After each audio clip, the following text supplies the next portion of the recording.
Отче наш, иже еси на небесе, да святится имя Твое,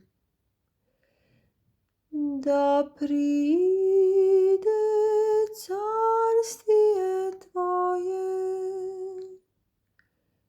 да будет воля Твоя, яко на небеси и на земли.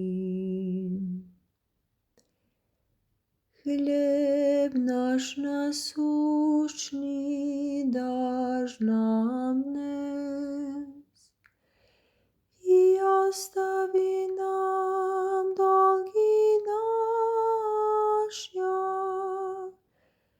яко же и мы оставляем должником нашим. И не введи нас во искушение,